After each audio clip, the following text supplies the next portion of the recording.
Dr. Ramsey again, and today we're going to talk about marketing ethics. I have previously given you the American Marketing Association Code of Ethics for all marketing professionals. If you haven't read that, please do so when you have time. That's a very important part of marketing as a profession. Professions need to have standards and standards of behavior, and that's exactly what the AMA Code of Ethics does for all marketers in this discipline.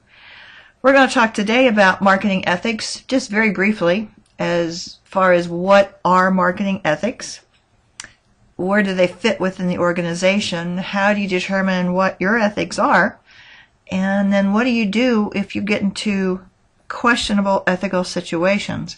And you will, as a business person or anyone in any organization, at some point in time you'll be faced with an ethical dilemma.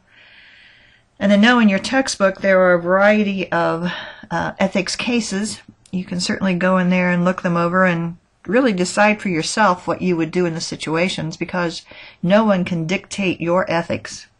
Those come from you and from how you're raised and from your culture and so on. So you really have to decide when you're put into a problematic situation what you'll do with it. So let's start out just looking at how do you define this thing called ethics. This is pretty much the general standard definition for ethics. Ethics are rules of conduct. How most people in a certain group or culture judge what is right and what is wrong. Now realize the real key here is the certain group and the certain culture judge what is right and wrong. And all of us as individuals are part of very different groups all the time. Various aspects of our lives require that we're a member of this group or that group. You are a group of the Wright State University culture. You may be a member of your group at church, or a sorority or fraternity, or a professional organization or a sports organization. You are a part of the culture of where you live, of the country you were born in, the country you were raised in, and where you're living now.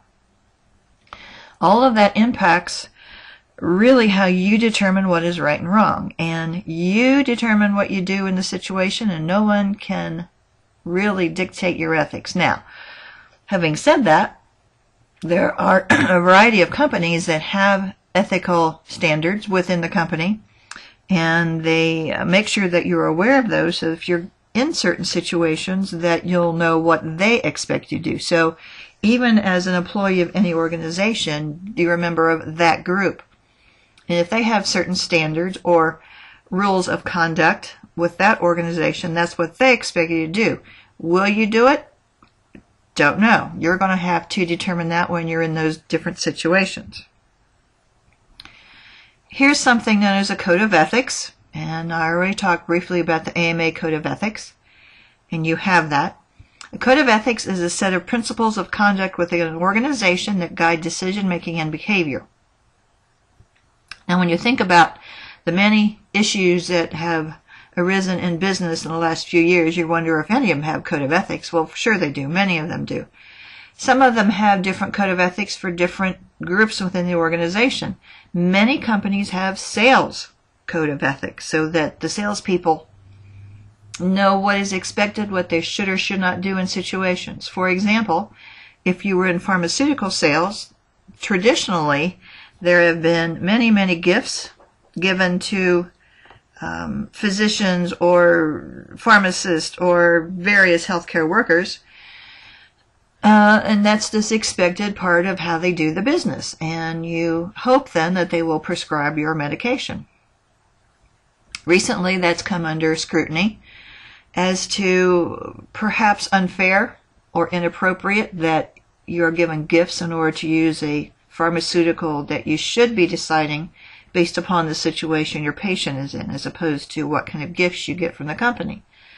So even within that group now, there are certain codes of ethics as to what they should or should not do. Properly framed code is a form of legislation within the company binding its employees to certain conduct. Is it legally binding? Probably not. Depends on what it is. If there is a legal issue, such as you shall not steal, of course that's that's an issue. That's an illegal issue. But other things such as what kind of gifts should you give to a client? What's the value of those gifts? May you take clients out for lunch? If so, how much should you spend on those lunches? Now, is that legally binding? No. They cannot take you to court for things like that. But if that's how they expect you to behave, they certainly can consider that as part of your performance. And depending upon how egregious the situation is, you may or may not lose your job because of it. So, bottom line is understand where ethics fit, and that many organizations have codes of ethics, and it'll be up to you to decide whether or not you stick to that code of ethic, and realize that different groups have different norms.